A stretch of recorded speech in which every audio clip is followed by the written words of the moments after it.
I'm Will. And I'm Steven. And this is the Post P Chronicles.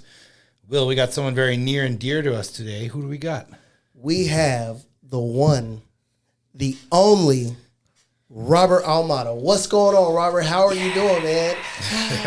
Y'all hear that in the background? They're cheering, you just can't hear him. Yeah, it's going well, you guys. Man. Thank you for inviting me here. Man, it is definitely a pleasure. We were talking right before we started airing, and I said something that was just so true. Like, you see this man right here, you see the smile that he possesses, the Robert that we know and love, and now we're about to meet the Robert that you never would have wished you would meet. Man, Yeah. Robert, tell us your story, man. Where you from, man? I'm originally from San Diego. I'm, excuse me, I'm about second descent from Mexico and in Italy. So I'm second generation, I should say. Mexico and Italy? Yes. You're half Italian as well? Yes. Did not know that. Yeah, about 30%. 30%. I did the 23 and 23. Yeah, I did all that. So yeah, but you know what? I will say that when I grew up in San Diego, we were in the heart of San Diego in the Chicano Park area, which everyone knows where it's at. But the Logan Heights area, and my mother's side of the family, the Italians are they live there for the first part of my life, and I could say that I got to meet the historical value of Chicano Park. It really meant it was not. It was about the gangs. It was about the barrio, people uniting together to form this community. Yeah, I mean, you think of it now, you think of all the gentrification and stuff that's gone on over there, but it wasn't always like that. No, yeah. So tell us what it was like growing up. Well, I mean, it poses its pros and cons. I mean, there was a lot of people that just had like no job opportunities. I mean, if there were going to be a lot of labor, especially in that community. It was. You could see that it was suppressed by police presence, and what they did was just criminalize a lot of people. But then there was also a lot of illegal activities, such as drug sales and a lot of things coming from Mexico into San Diego. So they will have those little unities of, organizations or criminal activities that would help, promote and to move that product. Right. So it was like a beautiful struggle. Yeah, it was, in a sense, For my family, I guess, how it started with me, it's going to be, like you said, I wasn't that person that you really wanted to meet, but it wasn't always like that. In fact, a lot of people don't know this. They used to call me the Bible man as I was a young kid. Yeah? The Bible man? Why is that? It's funny. In a sense, it's kind of funny because what happened was I have to take you back a little bit. Take me back. Let's go.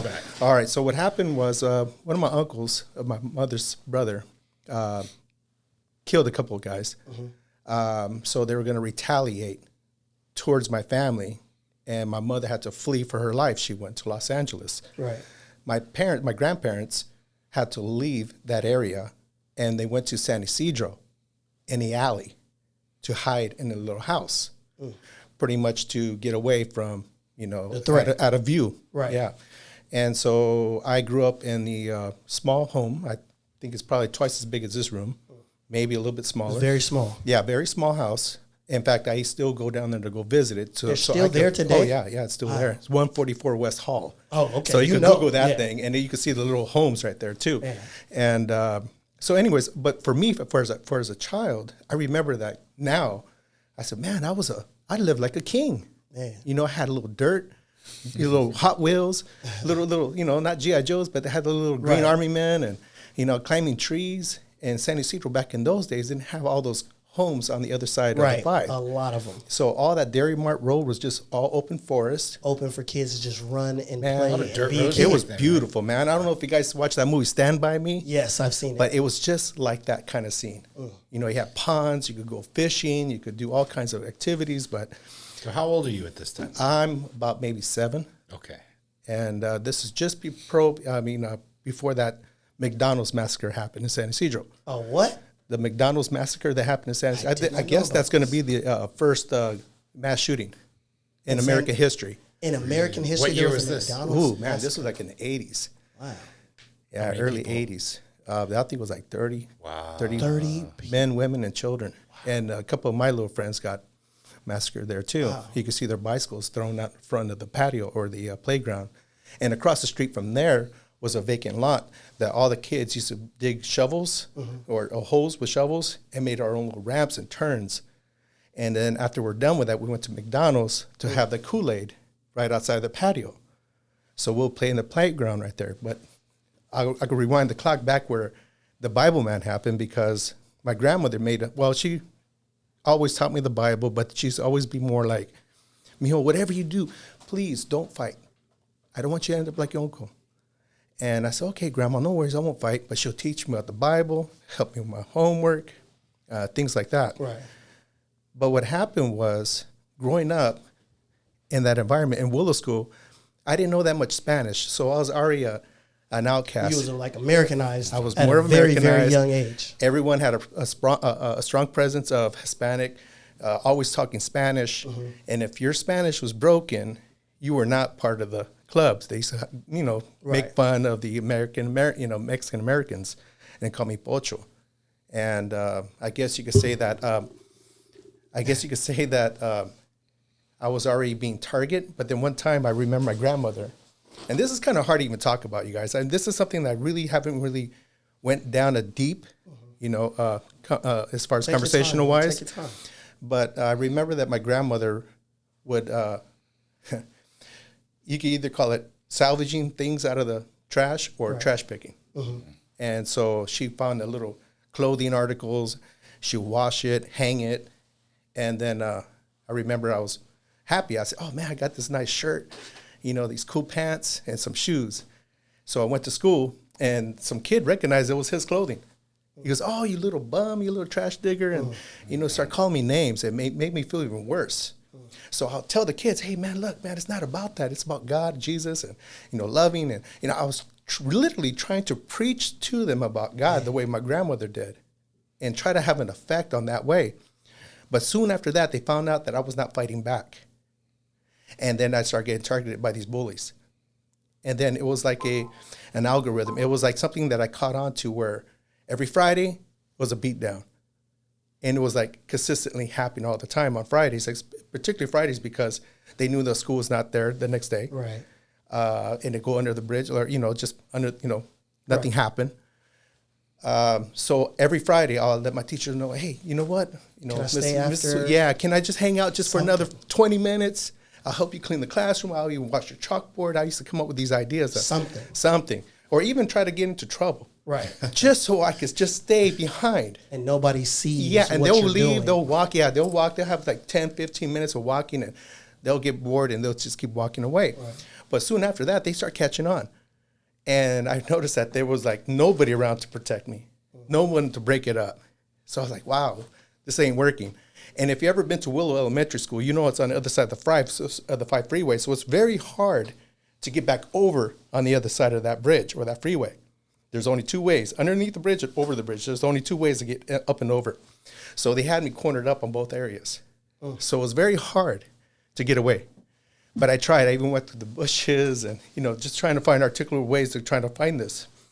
But this is kind of... What stopped the bullying? Nothing really. Nothing really stopped the bullying. I think it was more like me having to leave. Well, what really happened was, my mom did come and finally pick me up. And before that happened, let me just tell you what happened really, sincerely. This is where it starts getting tough, because my grandfather, the Italian guy, was very selective in his words at night. My grandmother's hard in hearing. And what happened was, my grandfather used to be in the other room and say, hey, your mom's drinking and dancing at Disneyland. Ha, ha, ha, ha. And she'll say that consistently. He'll say it consistently, where it just started messing with me at night. So not only was I getting beat up and targeted by these bullies, my grandfather used to antagonize me at night by saying these little phrases. Your mom's at Disneyland drinking and dancing. Ha, ha, ha, ha, ha. And that's all he would do. And my grandmother couldn't hear, but she would see me crying sometimes. Like, why are you crying, mijo? And I would just point at my grandfather. Hey, stop messing with him. Yeah. My mom's not here. She's having fun, and I'm over here. Yeah, I'm over going through trauma, getting beat up, getting jumped, getting bullied, and I'm trying to spread the word that my grandmother passed to me, and there's no one here to protect me. Nothing. Yeah, literally nothing. And so you said you left. So the bullying never stopped. You just ended up removing yourself from the bullying. Your mama came and got you. She came and got me finally. And so where'd you go? Inglewood. Inglewood, okay. Yeah. Went to Inglewood. The schools were better, I guess. As far as the culture-wise, I mean, the more the black community, which I really gravitated to because they accepted me who I was. Right. You know, it seemed like, you know, the Mexicans didn't want me. You know, but the black people did because they were like, hey, man, what's up, Tito? They used to always call me Tito. and good friends. I mean, I could really tell you their names, Lamont, his brother, you know, James. And what happened was before I left, I took just one karate lesson in San Ysidro. This one instructor just seeing me out of the crowd, and we really couldn't pay for those lessons. Right. And this rec center that they had in San Ysidro, and that's always be my to-go-to. So every evening, he'll have this karate instructor, but he says, come here, mijo, I'm going to show you a move. And he showed me how to trip people. You know, put my leg behind them and just wham, and just use their weight, and I got really good at it. So that was my to-go-to move. Yeah. So when I finally went to Culver City, the school bully came up to me, and James and Lamont, and he just really wanted to fight me. So all I did was just trip him. He wanted to Trip. And by the third trip, he was like out of breath. He was like done, and he walked away. And the guys looked at him and said, Tito, do you understand that was a school bully? No one could ever beat him up. You just did. You're like our hero. I'm you like, the man now. Yeah, you the man. I felt good. I was like, wow. But I was scared and intimidated because I never had to defend myself. And you just came from a situation where you was getting beat up and jumped every single Friday. Yeah. And now you took down the bully. So how did that feel, being able to just... That was a milestone. Man. That was a milestone for me. Standing up for yourself? Yeah, finally just standing up for myself and feeling like, you know, they're not going to mess with me. You know, and not in the sense where I was not friendly or unfriendly or anything like that, but...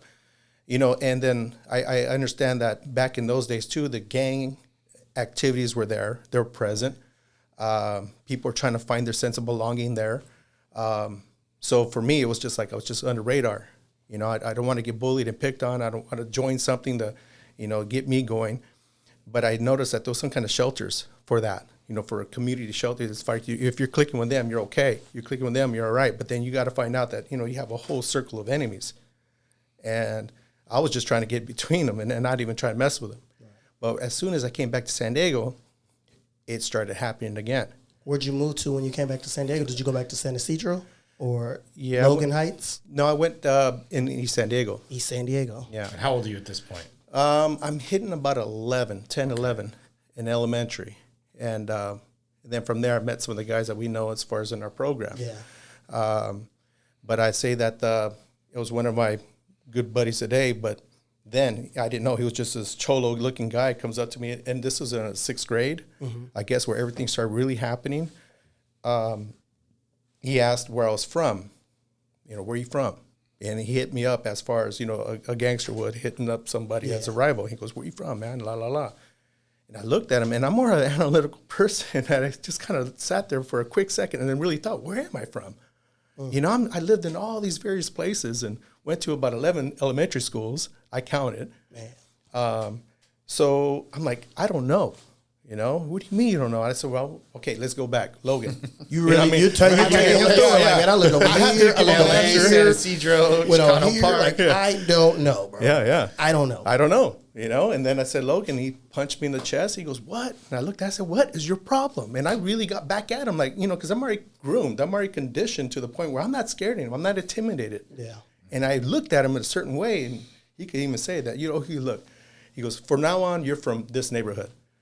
And we're going to back you up if you get in a situation. Didn't have to get jumped in, no initiation. That was it. That was the initiation right there. That was your put on right there. And that was it. And I think a short time after that, I was introduced to some older gang members from East San Diego. And some of these guys are passed away, and I don't like throwing names out there, but I did ask permission from the family to use their names for my narrative.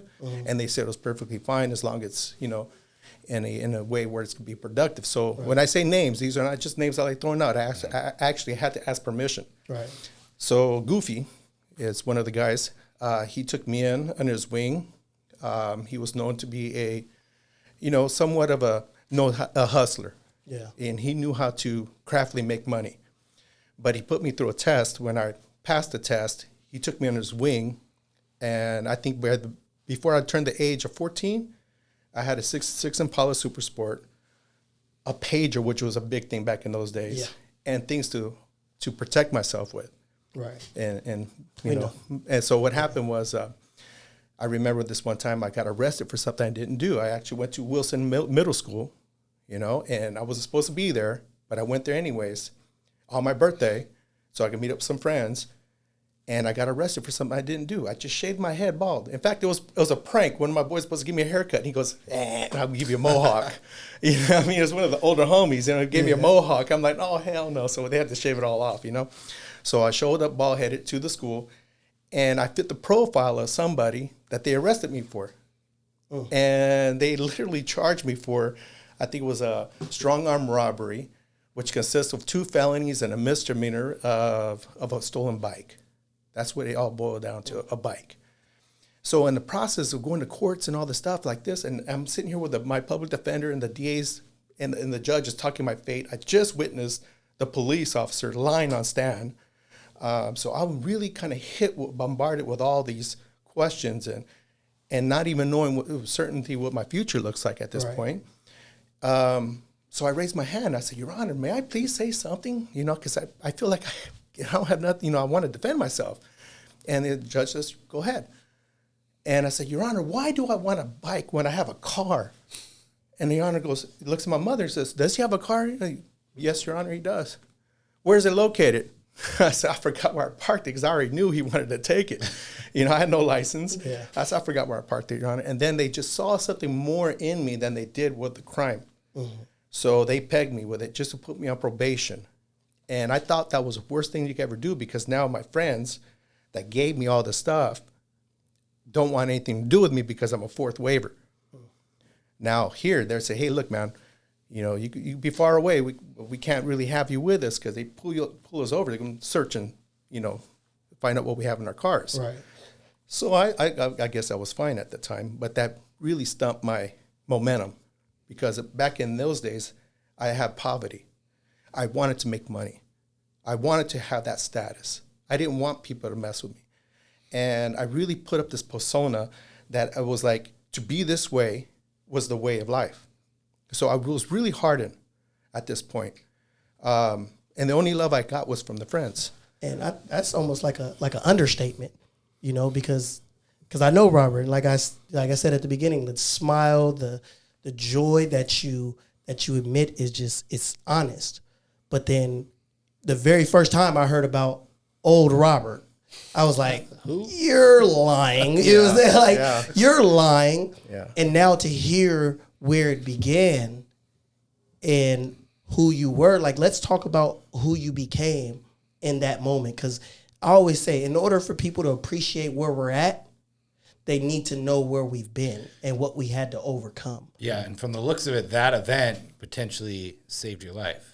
It sure did. Like, because you had, like you said, you had momentum. You were going towards crime. You're 14. You had a car. You got a pager. You're making money. Now all the criminals, quote unquote, they can't mess with you because if you get pulled over, you're going to get searched because you're on probation. So by default, you're kind of cast to the side. Exactly what happened. But did it? Because they did. From the understanding that I had, and correct me if I'm wrong, like, you were the big homie. Like, and before you got to the point where it was too late, you became the big homie. At a young age. Oh, at a very young age. At a very young age. I'm still 14, 15. Man. Yeah. And then my peers, they were like looking up to me like, oh my God, you made the status so quickly. And it's like, wow. And it's not even just a status. It's like anyone messes with you, they got to contend with all these homies that just got out of prison for murders and everything like that. And they're bestowing, what they were doing is putting everything they had in me so that way I could be the next up and running. Yeah. You know, that's what they were doing. So every time somebody got out, Goofy would pay them and say, go talk to Happy for a little while. I need you to go counsel him. Happy. Tell him how it is. Yeah, that's what they called me. They actually called me Happy. Yeah. And you know, here's the thing. I never waved the flag of violence. Right. And that's something that, you know, they want to hear sometimes, and I don't want to do that. I really, yes, there was a lot of violence. You know, and none of it I'm proud of today. That's why I don't go there and try to do that. But there was a lot. So anyways, to go back to where you were just saying, Steve, is exactly that. It was like it stopped me. And what really happened was, see, what these guys are doing was trying to really learn how not to get caught. And they're about that life. Try not to get caught, not to get locked up, but they were daring, But I tell you what, when it came to this time, Steve, when I went to juvenile hall and then they found, not talking trash about my mom, none whatsoever, because I know what it is to be a parent today. Right. But they found my mother to be unfit at that time. So they took me out and they put me in a foster home and a group home. And during the process of that, I remember that the first time in my life, I was able to have counseling about all the trauma that happened with the Bible man. With all those things, I was able to really articulate my words and be able to sound them out with somebody. But somebody mentioned something to me that made the most perfect logical sense because it got my attention. And the guy said this, hey, look, man, there's nothing worse than a stupid criminal. And I took offense to it. At the time, I was like, what are you talking about, man? This is my life. It ain't no story like you want to talk about. This is my story. Call me stupid. You know what? Who are you? And he goes, no. He goes, look, you're out there breaking laws and you don't even know what the laws are. Why don't you study the law? You want to be a super criminal? Study the very thing that you're doing. You're breaking the law? Study it. Know what you're doing. And I was like, oh, man, that makes sense. Wow. I'm like, I'm in it. Now, how do I do this? And I'm like, man, you got me, dude. I'm on the hook. How do I do this? And I said, but let me tell you something before we continue this conversation because I have a problem with reading. He goes, really? He really took into me, though. He was like, what do you mean? And I said, well, at the time, I said, I couldn't remember anything that I read. I can't retain the information. I didn't say it that way, but right. I can't. As every time I'm reading something, my voices in my head are louder than what I'm reading. And I just lose contact. I'll lose contact of whatever I'm reading. He goes, look, man. And he threw this out on me. And this counselor said, or mentor said, study math. And I said, whoa, what do you mean study math? Math is my worst subject. Not only that, I've always heard that you're never going to use it. Why even go there? And he goes, that's the problem.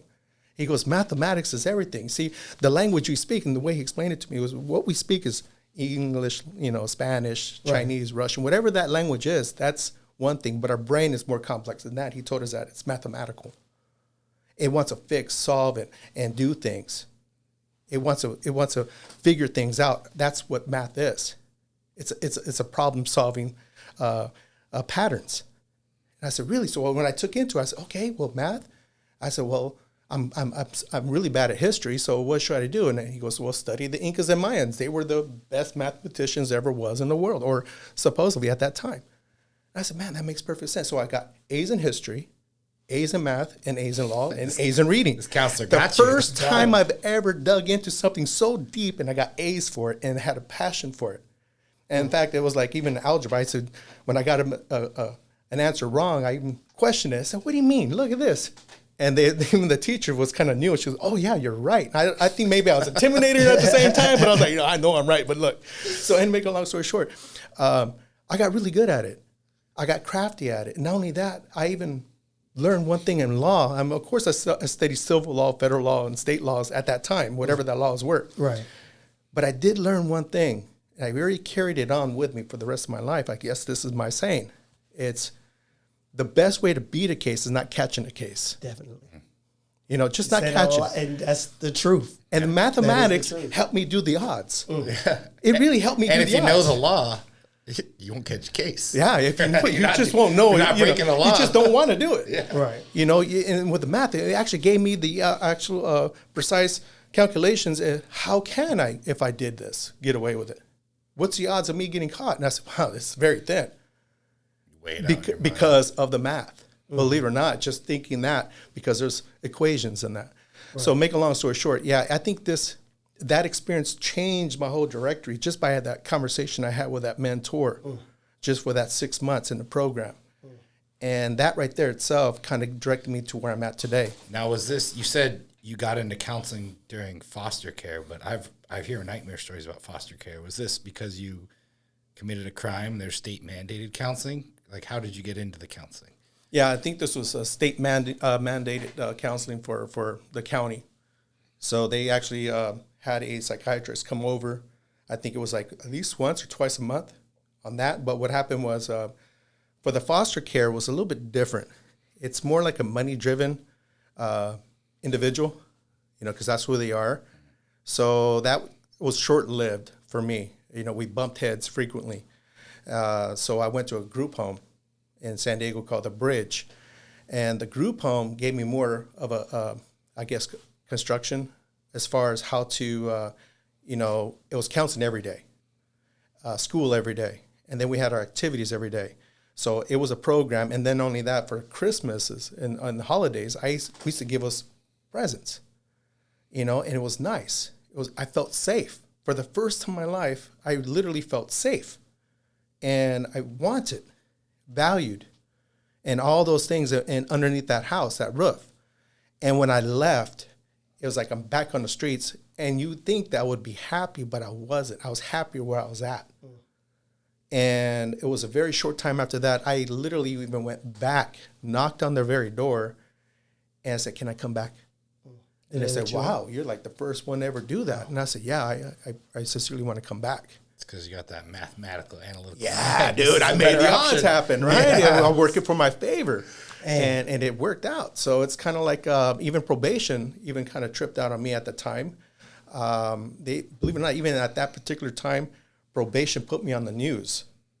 They went into my house when I used to live with my mother, and they just stormed the house with the cameras on their shoulders and looking over at my whole property and just going through the fourth waiver moves as far as probation. And, it was a pretty critical situation because there was a lawsuit after that, and they lost, So make a long story short, my probation officer at that time was in trouble.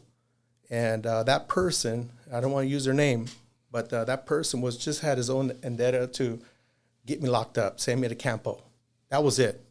His remedy was lock him up, lock him up, lock him up. That's it. I was going to say storming houses and news cameras. That's all types of violations. Yeah. Oh, yeah. Back in those days, they really thought they could do whatever they wanted. Juvenile juvenile, and then no warrants, no nothing. Wow. Oh, yeah. When you're a fourth waiver, you don't need a warrant. You just come right in. Wow. And then they didn't announce that they were bringing the news with them either. They just did it. Well, we got to the turning point in your life, what potentially saved your life. We're going to be right back, and we're going to talk about what you're doing to save others' lives in just 1 minute. Just imagine you lock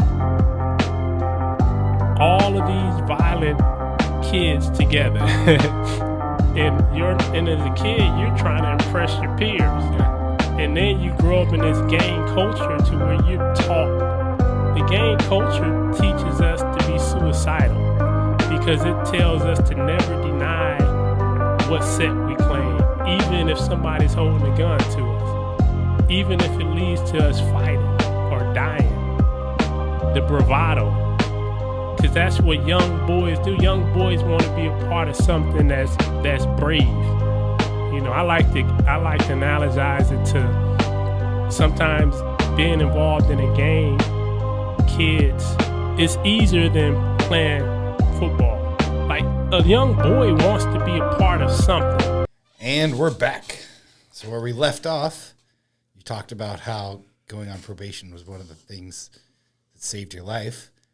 You talked about the turnaround.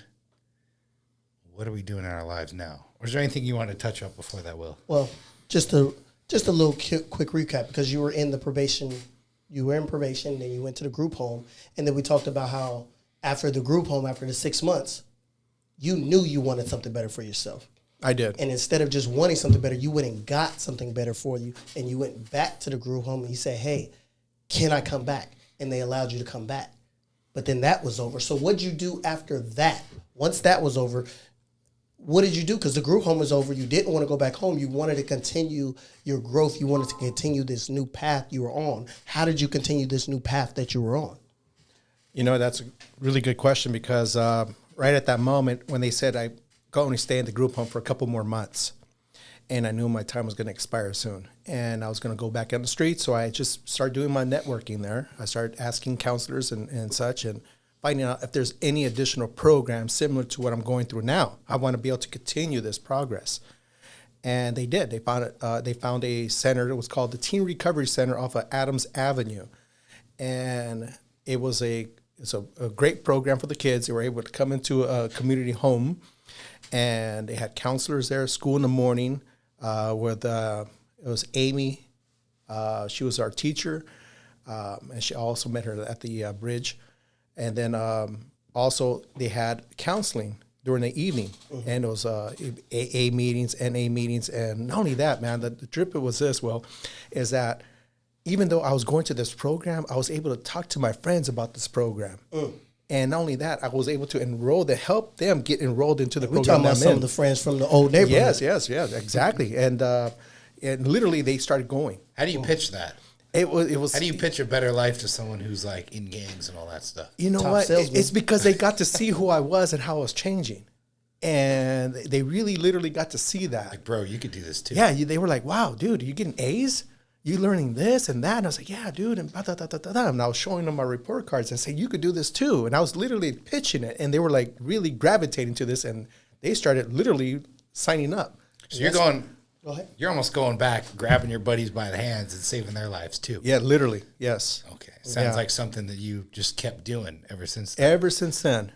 Yeah, I always put the good word out. When I'm out there exploring and doing my things, I always kind of went back to some of my friends and said the same thing. Hey, look, dude, there's a certain way that you could do it like this. And they just normally gravitate to these, hopefully, just dropping seeds. Right. And I think the milestone for this whole thing for me being a teenager was I turned 18.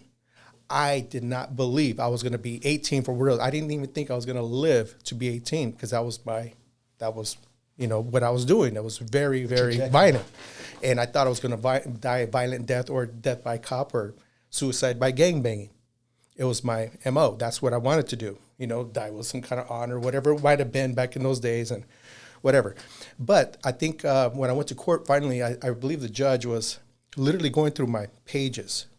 And she took about a good 3.5 minutes with the court being silent, going through everything. Just reviewing it. And she just closed my folder and looks at me and she literally says, I never seen anyone do what you just did. I never seen that. And she goes, it's an honor for me to go ahead and get you on probation and seal your records. Mr. Almada, congratulations. That's amazing.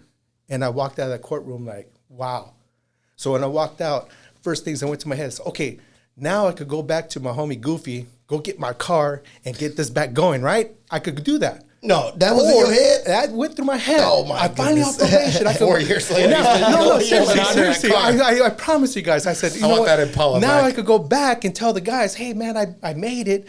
I'm on probation. Can I hang up? But then I didn't because I saw all what they were doing still.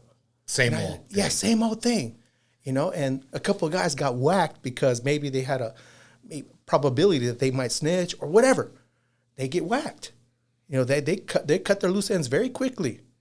And I'm like, I love my homies, but I can't do that. So it took a while to me adjust that because I didn't know which way to go.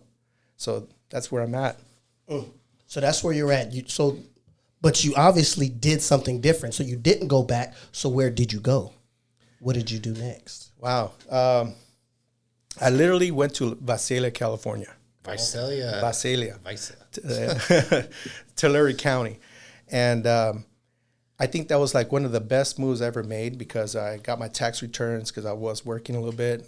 I got a little money and packed my little U-Haul and went up to Visalia. It's funny because I wanted to paint my car. I had a 79 Buick Regal that was rusted, cancered, everything. Just really messed up car, but a good engine. But I always wanted to paint it. And my friends at the time were painters or preppers and stuff like that. So I was learning this kind of trade at a young age for side job, for side money. And when I went to Visalia, I went to the finest dealership there was. I said, I'm going to work here. This is my spot. So I went to the dealership. I went to the body shop. I said, hey, look, my name is Robert, just new in town. Hey, look, I'm asking for a job. I'll do whatever you guys tell me to do. Just teach me how to paint. That's all I'm asking you guys. Just teach me how to paint, and I'll do whatever you tell me to do. And they said, well, you don't have no, experience. Sorry, man. So I went to another, above and beyond, a nice shop where they just did a lot of custom work. I said, hey, look, I'll do whatever it takes. Just teach me how to paint. No experience, sorry. So I went to another place called, it's like a Earl Scheib, or, it's just, sand it and paint it and get it out the door. Right. It was, just production. And I got the job there. And I think I worked there for about a year. got all the experience, but I remember, I don't know if you guys ever seen it. I've seen it happen live in person, but you probably seen it on TV. I'm not speculating, but what happened was during lunch, all the guys who worked there, about 90% Hispanics. Okay. Mm-hmm. And all of a sudden during lunch, I was eating my sandwich, whatever. I'm watching these guys running around like a circus. Oh, la migra. Yeah, it was a migra. It was a migra, And I'm like, oh man, these guys are gone. I'm like, what happened? You know what I mean? Okay, well, I finished my lunch. I get back on the production line and everybody's gone. Everyone's gone. I'm like, what happened, right? What happened? Are we closing early today? Yeah. It really felt that way, right? I'm like, what happened? So I asked one of the guys. He said, man, the manager here called the amigra. And he pocketed all their checks. I'm about to say he had it. Oh, wow. Yeah, dude. Cold. I thought that was messed up. I said, man, these brothers cold. came from like South America on foot.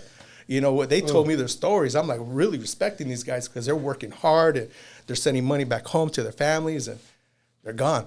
They're gone right back where they started. I said, man, but this guy just pocketed all their paychecks. It was payday. And they just finished all kinds of work. Like, wow. So I thought that was kind of sketchy, but kind of sketchy. Yeah, you know what I mean? Man. I could say more, but I'm gonna minimize that. That's bullshit. Yeah, that hurt. That really, and I didn't want to work for the guy anymore. I really didn't. I said, you know what, I'm done. I'm out. So I went to Above and Beyond. I said, hey, look, I talked to the guys. They're like, hey, man, because I always kept showing up. Just to say hi, even if I'm not even looking for the job. I'm making friends. I'm just networking. Right. And they finally got to know me a little bit. And I said, hey, man, I'm looking for a job, man. I got some experience now. I said, okay, come on in. We'll try you out. See that car, shade handle? I said, yes, sir. He goes, put it back together. I said, okay. Never done one before. And I see all the rods and all the pins and everything like that. I'm like, hey, well, how do I do this? So I just kind of looked at, figured it out. About 30 minutes later, no kidding, I put everything back on. I guess the guy who did the job before just quit on the spot and just left it all in pieces. Wow. So they wanted to see if I could do it. I literally put it all together in 30 minutes, so I was out. After that, and I'm going to make this kind of a, just to sum it up. Quick question. Yeah. How long would it usually take to put that car together? For that particular job, I think it was like an hour. And I did it in 30 minutes. And I did it 30 minutes. Never done it before. And never done it before. So they're definitely like, what? And they were testing it hell? and really going through the stress tests and everything like that. And they said, wow, he did a good job. Yeah. Let's teach him how to weld. Let's teach him how to this and how to do that. And I actually started picking it up and started doing it. Yeah. And I was doing it with pride. I loved doing it. And then I went to the original body shop, Rosario Ford. It's okay. So I went there and I talked to this guy named Gary at the body shop, and he was like, "Hey, yeah, come on in," because I already networked with him too, so he knew me. So I came in feeling good, proud, and started working on my car every night. Take my car home, sand each little panels at a time. Even went down with razor blades and cut it down to bare metal, and primed it. Yeah, bro. And it was so funny here.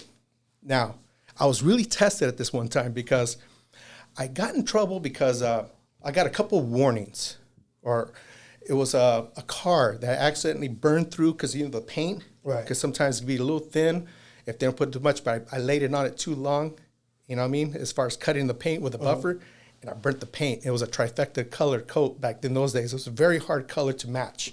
And for those painters, they know what I'm talking about. The trifectas were very hard to match other panels, so you have to repaint the whole car, literally, if you mess it up. So I burnt the paint, and then the same car, I accidentally took the curve a little too straight and not cut because they had the flare, the ground flare, so I scraped the bottom of it, and I was like, man, the customer won't see the bottom. They didn't care. It had to be perfect. Sorry, I got in trouble. I'm like, oh, man, so I got 2 strikes on the same car. And then, I'm not going to say no names. This one particular person that worked at the body shop set me up.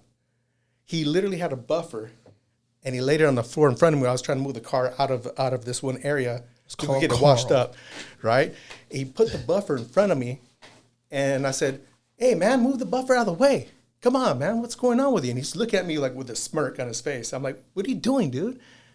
And he just starts yelling at me, hey, what the beep are you doing? I said, what the hell are you tripping on?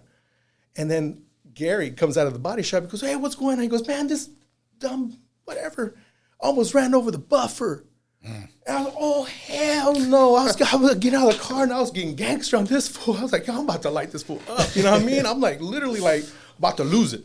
You know what I mean? And he straight lied. Yeah. He set me up. And then Gary goes, you're fired. I said, no. I looked at him. I was like, "Oh, dude!" It's like, I know where you live. I'm not saying it. Yeah. But I'm looking at him like, "Oh, this ain't over. coming out. This ain't over. Yeah, Happy's coming out. Yeah. You know, this is a good time for Happy to come out because you destroyed my dream. You stopped me from being something I really wanted to be. I wanted to work here. This is my dream for me at the moment. Right. You know what I mean? You're in my way, and you're not gonna. I'm not done." So I went home. I'm thinking, okay, Robert, what am I gonna do? Old Happy, new Happy. What am I gonna do? And I literally prayed about this one too. And believe it or not, I got that little message inside that said, "Look, Rob, do this." I said, okay. I got up early in the morning. I did exactly what that voice said. He said, that voice, I believe it was God, 100%. I can tell you that today. Right. He said, go to the parking lot tomorrow, the used car parking lot, walk around. I didn't know what to do until I showed up. He said, go to the used car parking lot. I went there, suited up like if I was going to work, but early, then before anyone shows up. And he goes, take a walk through the inventory and write down all the stock numbers to the cars that need buffing. I said, oh, that's a good idea. So I started writing all the stock numbers down. I think I wrote like about 12 or 13 vehicles with stock numbers on it that needed to get buffed. Went to the sales department, the used car sales manager. And I said, hey, look, sir. He goes, hey, what's up? And I was, hey, he didn't really know me, but he just knew I worked at the dealership. I said, look, I really don't work for the body shop anymore. I got fired yesterday. I got canned for some weird reasons, and I really didn't do what they said I did. You know, I owned what I did, but not that particular thing. And I go, but here, the reason why I'm here is because I know how to buff. I know how to cut and buff and do all these amazing things with cars now. And I just noticed, I walked your lot, and these are all the stock numbers that these cars need to get waxed and buff. If I could wax and buff these cars, especially the dark ones, the black ones and the blue ones, man, I'll make those cars look brand new. In fact, you can even mark up the prices on these cars to make more money. And he goes, you know what? He goes, how much did you just get paid at the body shop? Whatever it was, you know, $6, $7 an hour. He goes, okay. I will butt that up another $2. And I got 6 guys in a detail shop. I will need you to teach them how to buff too, so you could do other projects. He hired me and gave me a $2 raise. That's awesome. I came back. Oh, man, dude, I came back so strong. And then I went to the lunch truck that's parked in front of the body shop, in front of that one guy. And even the other guys told Gary, hey, man, that was a setup. The body man come out, the painter came out. No, he set Robert up. He played you. So he literally knew, Gary literally knew that he got played and looked at me and goes, man, Rob, how'd you do it? And now, believe it or not, a year later, Gary hires me back at the body shop to be the body shop foreman. So now I'm that particular person's supervisor. I hope you fired him. Just like you went back and beat up the kids at the middle school. No. Why fire him when he could work a little harder? Why fire him? Yeah. Why make it easy for him? I mean, I don't want to do that. You know? Man. So, yeah. Oh, by the way, that car that I had won second place in a street custom super show at Basalia. The car that you had went home and bumped and cut and did everything with. Yep. And second, wow. So let's talk. I mean, that was your dream job at that time. But from what I understand, you're living and doing your dream job right now. Absolutely. So let's talk about what you are doing right now and how you're impacting the youth and the community. Well, today it's like I did go into car sales right after that. So I became a car salesman. I became #1 car salesman for a dealership. How many years, Robert? Consecutive years, 2 years in a row. And then also like winning all kinds of awards and making new statutes when it came to dealing with cars. That they still use They still use today. They literally, I was at the table negotiating, trying to find out what we could do with lawyers, believe it or not, that because I had the gift of gab and knew my get down. I knew from the inside out of these dealerships. But with that experience, after I was done, I was literally done, put 20 plus years, I get a phone call from my boy Arturo. And he's the one that runs youth empowerment. And he goes, hey, Rob, what are you doing? Youth empowerment. What's youth empowerment? Shout out youth empowerment right now. Yeah. What's up, you guys? Gabby, Arturo, what's up? Thank you guys for this opportunity. You know what we do, so I'm proud of everything that we have. So make a long story short, and I'm going to get to the marrow of this. What this opportunity I took was a different route. Financially, not as gainful as it used to be. But what I get out of it is like I'm able to go back and find me. Now I'm able to go to juvenile hall and I have clearance. And that was even like the process of me being a car salesman back in those days. I was trying to find a church that would help me get to juvenile hall. And there was no avenues. It was like always a dead end avenue or something complex to not help me get into juvenile hall. And I prayed about it, yearned about it. I was like, I'm not giving up my dream. This organization helped me get there. Now I'm in juvenile hall. I'm finding myself. In fact, even in another hour and a half, I got to be at juvenile hall. Mm-hmm. And I'm looking forward to this because I'm looking for Happy. I'm looking for him. And when I find him, I'm like, oh, man, I found him a few times, like, oh, man, what a pain. Oh, dude. It's like, oh, my God. It's like, and I found him. I know who he is. And that's the guys I'm like, I'm really having a hard time with. But those are the guys who, once they get it, you can't undo it. When they're woke, and that's my job. Bulb goes off. Yeah, you'll see it because they start asking the right questions, you know, and they'll kind of like, they'll get upset. They will literally get upset when I wake them up and really realize what they're worth as far as number-wise, statistical-wise, how much they're worth as far as income for juvenile hall. We're talking about $85,000 a year. And I said, let's do the math, you guys. Let me tell you why math is important. And we start doing the math. $85,000 a year. And we break it down. How much is that a month? $7,000 a month. And then we did that bi-weekly. Boom, we break it down. You know, and we break down from weekly to hourly. We do that from hourly to even seconds. How much money do you need to make? $85,000. And we break it down and say, this is how much you need to do. And they're like, wow, I can actually do that. If I were to put my mind into something, and then just you see the lights turn on. And you make the impossible possible by using math. Because now you're figuring it out. Now you can see it at plain value of what it is and how easy it can be. But the complex thing is the discipline that goes behind it. And that's where it comes into, you know, nature.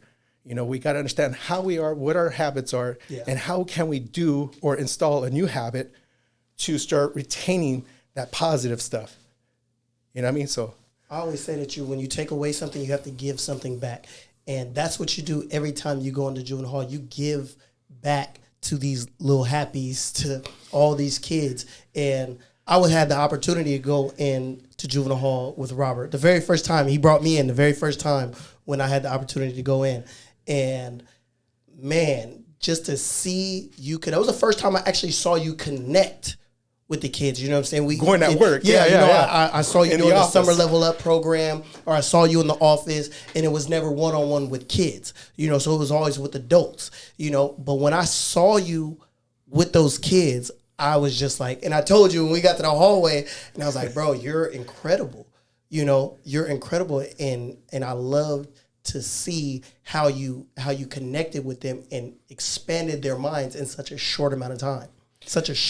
Yeah, you know, if those of you who don't know, Post P Chronicles also has a juvenile or youth diversion program. Robert's heading that up, and we've been working with him lately. And I've noticed same thing. You encourage critical thinking. You encourage people to go a little deeper and think a little harder about their choices and actions and what they're doing. And like you said, that causes, at least in some of them, for that light bulb to go off. And that's what initiates change, right? That's it. Yeah. And it just being the seed sower. That 100% is. And, you know, a lot of the stuff is from biblical terms.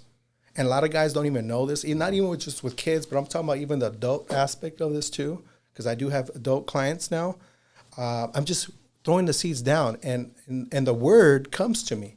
When I read the word a lot, and I still, you know, do my due diligence as far as trying to keep up with the word, because it's alive. It's always growing. And what I mean by the word is reading the Bible. Mm-hmm.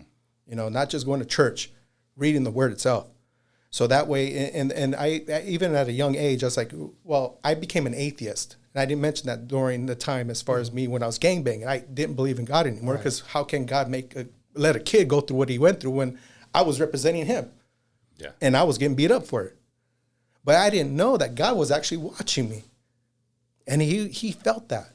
I'm about to get sentimental because I was like a martyr for him, you know, going through what I went through.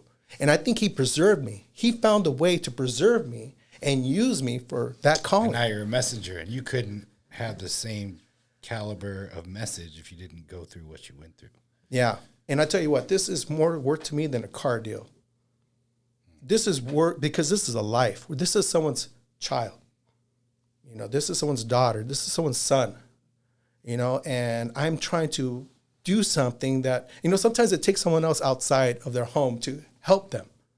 And it takes a village. Definitely. you know, and it takes a village of people that went through what we went through and turn around and use it for the good to change. Or, you know, people went down the wrong road. Credible and, messengers. you know, did the bad thing with it. I never had a fall in my life. And they could make up whatever excuse you want to do to explain why you're behaving that way. Right. But at the end of the day, no matter what you do, you just don't, it doesn't give you permission to step on someone like that. Right. You know, to take their life or whatever it is. It's unacceptable. Right. You know, and that's where the message comes in, the credible messenger.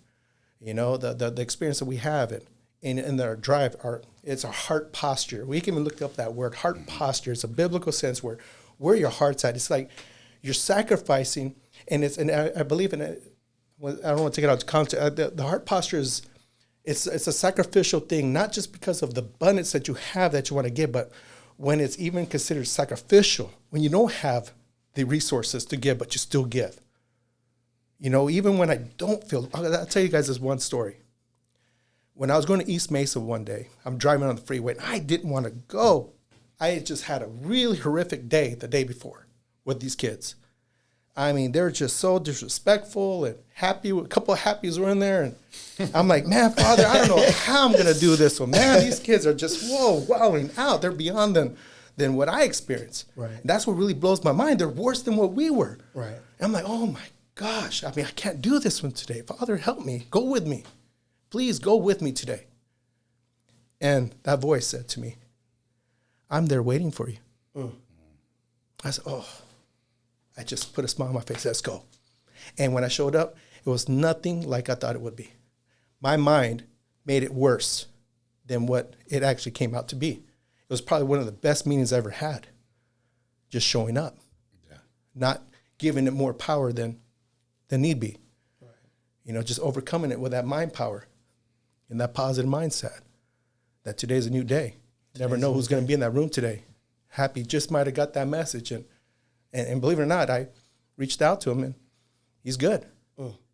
Isn't that funny how there can be Happy could be in the room 10,000 times, but that 10,000 first time the message gets to him, it's like, finally. Got it. Got it. I mean, and that's why we don't quit. And that's why everyone at this table, we do what we do, because all of us had some sort of troubled upbringing, troubled youth. And, you know, for me, I can attest to myself, I wish I had you in my life when I was a teenager, right? You wish you had that guy that would come in and grab you by the hand and plant a seed and say there's a better way. And that's what you're doing to all these kids. You know, when I was going to juvenile hall, that's what I was doing. That's what you do with the kids. That's what we all do with the adults, right? You want to plant that seed, and you know that, like, hey, there's a better option, and I'm going to help lead you through that. And I love that you're doing that. It's inspiring, and we need more people like you. Oh, thank you. Because there's more happies out there. Yeah, there is. There is more happies out there. There's definitely more happies out there, man. And once again, man, I just wanted to shout out Youth Empowerment for bringing you on, because without Youth Empowerment, I wouldn't have been able to meet you. I wouldn't have been able to learn from you. Post P Chronicles group, youth group, would not benefit from your knowledge, from your heart, from that analytical, mathematical mind that you have that can help benefit these kids for the rest of their life. And so everyone, the world is greater with you in it.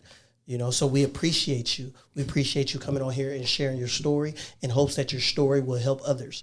You know, there's so many happies out there, and hopefully they can be happier like you are now. Well, thank you, man. And that's my true mission today in my life. That's it. You know, I always look at it this way, you guys. I'm retired, and that was my work. You know, with the dealerships and all that. I'm done, but now I'm doing something I want to do for the rest of my life. And I get up and I'm motivated. I'm like, wow, I get to do this. You know, it's different. It's a lot different than selling cars. You're from selling dope to selling cars to selling hope. You know, and that's what I'm doing. Yep. So thank you guys. That is the title of this episode. Dope to hope. From dope hope to hope. From dope to hope. Man, dope so dealer again, to hope dealer, man, right? Come on, man. So thank you again, Robert. We appreciate you. Yeah, excited for the future of building Post P Chronicles with you and all the stuff you're doing. I can't wait for this. Yes. Yeah. I can't wait to start this program with you guys. So it's going to be awesome. All the way up. So I'm Will. And I'm Steven. And this is the Post P Chronicles.